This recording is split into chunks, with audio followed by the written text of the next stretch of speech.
اللہم صلی علی محمد وعلی آلہ وازواجہ واصحابہ اجمعین۔ ہمارا وضو کے حوالے سے بیان چل رہا تھا۔ آج انشاءاللہ باقی جو حدیث ہیں وہ میں آپ کے سامنے بیان کروں گا۔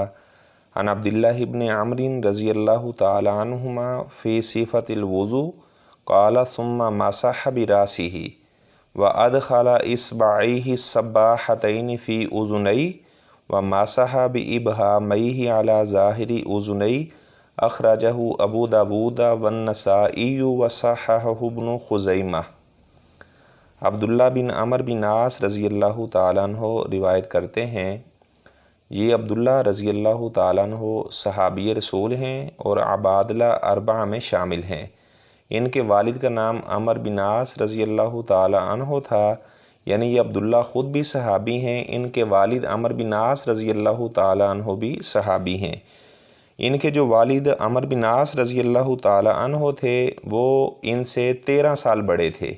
یعنی جو عبداللہ ہیں یہ اپنے والد سے 13 سال چھوٹے تھے، یعنی جو عمرو بن عاص رضی اللہ تعالیٰ عنہ تھے وہ 13 سال کی عمر میں باپ بن گئے تھے۔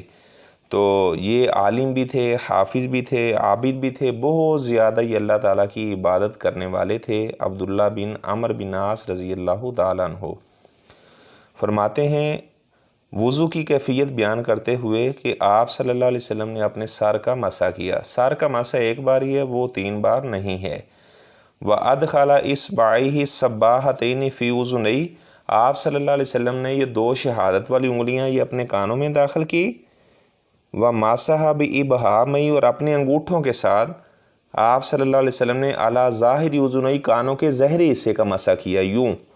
یعنی دونوں جو انگلیاں ہیں یہ کانوں کے سوراخ میں داخل کی، اور یہ جو انگوٹھے ہیں اس کے ساتھ یہ کانوں کے ظاہری حصے کا آپ صلی اللہ علیہ وسلم نے مسح کیا۔ آپ دیکھیں یہ جتنی بھی وضو کے بارے میں روایت آ رہی ہیں، کسی بھی حدیث میں گردن کے مسح کرنے کا ذکر موجود نہیں ہے۔ پتہ نہیں ایسے لوگ کہاں سے ایسی باتیں لے لیتے ہیں، وہ گردن کا مسح بھی کر رہے ہوتے ہیں، موضوع من گڑت قسم کی روایت لے کر وہ جناب گردن کا مسح مولانا حضرات لوگوں کو بتا رہے ہوتے ہیں، جبکہ صحیح روایات میں جو آپ صلی اللہ علیہ وسلم کا طریقہ وضو بیان ہوا ہے، ایک بھی صحیح روایت کے اندر یہ بات موجود نہیں ہے کہ آپ صلی اللہ علیہ وسلم نے گردن کا مسح کیا ہو یا آپ صلی اللہ علیہ وسلم نے گردن کے مسح کرنے کا حکم دیا ہو۔ آگے روایت ہے عن ابی ہریرہ رضی اللہ تعالیٰ عنہ قال قال رسول اللہ صلی اللہ علیہ وسلم اذا استيقظ احدكم من منامه فليستنثر ثلاثا فإن الشیطان یبیت علی خیشومی۔ ابو ہریرہ رضی اللہ تعالیٰ عنہ بیان کرتے ہیں، آپ صلی اللہ علیہ وسلم نے فرمایا جب تم میں سے کوئی نیند سے بیدار ہو، فلیستنثر ثلاثا، تو اپنے ناک کو وہ 3 مرتبہ جھاڑ لے، یعنی اپنے ناک کو آپ صلی اللہ علیہ وسلم نے فرمایا کہ تم نے 3 مرتبہ جھاڑ لینا ہے۔ اس کی علت کیا ہے، اس کی وجہ کیا ہے؟ آپ صلی اللہ علیہ وسلم نے فرمایا فَإِنَّ الشَّيْطَانَ، کیونکہ جو شیطان ہے، یبیت علی خیشومی، یہ آدم کے بیٹے کے نتھنے کے اوپر رات گزارتا ہے۔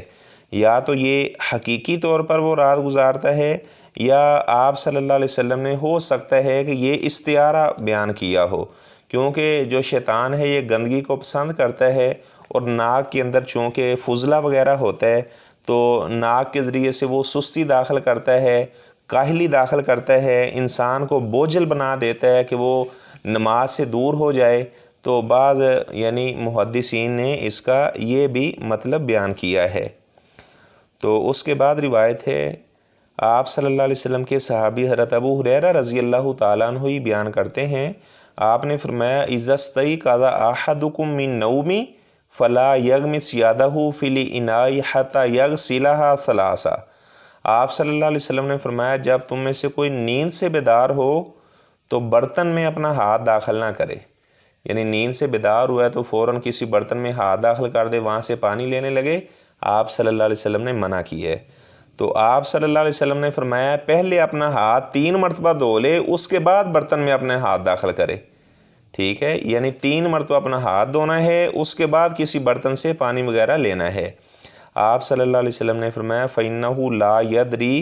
کیونکہ وہ نہیں جانتا أَيْنَ بَاتَتْ يَدُهُ، کہ اس کے ہاتھ نے کہاں رات گزاری ہے۔ یعنی کیا مطلب ہے؟ یعنی عرب کے جو لوگ تھے وہ یعنی تہ بند، جو ہم جس طرح شلوار وغیرہ پہنتے ہیں وہ چادریں باندھا کرتے تھے. تو یعنی بعض کا یہ ہوتا ہے کہ نیند میں انسان کو پتہ نہیں چلتا، اس کا ہاتھ شرمگاہ پر لگ گیا تو بعد میں وہی اپنا ہاتھ پانی میں داخل کر رہا ہے تو وہ پانی جو ہے وہ نجس ہو جائے گا. تو اس وجہ سے آپ صلی اللہ علیہ وسلم نے فرمایا جب تم میں سے کوئی نیند سے بیدار ہو، چاہے اس نے شلوار بھی پہنی ہوئی ہے. یہ تو یعنی فقہاء نے ایک فلسفہ یہ بھی بیان کیا ہے اس کا کہ ہو سکتا ہے کہ ہاتھ کو کوئی نجاست وغیرہ لگ جائے، جب اس کا شرمگاہ کو ہاتھ لگے تو پانی نجس ہو جائے گا. لیکن یہ نہیں ہے کہ جس نے چادر یعنی رات کو چادر باندھ کر سویا تھا تو اس کے لیے یہ حکم ہے، جس نے شلوار پہنی اس کے لیے حکم نہیں ہے. چاہے شلوار پہن کر سویا ہے یا چادر باندھ کر سویا ہے تو برتن میں ہاتھ داخل کرنے سے پہلے 3 مرتبہ اسے دھوئے گا، اس کے بعد اپنا ہاتھ برتن میں داخل کرے.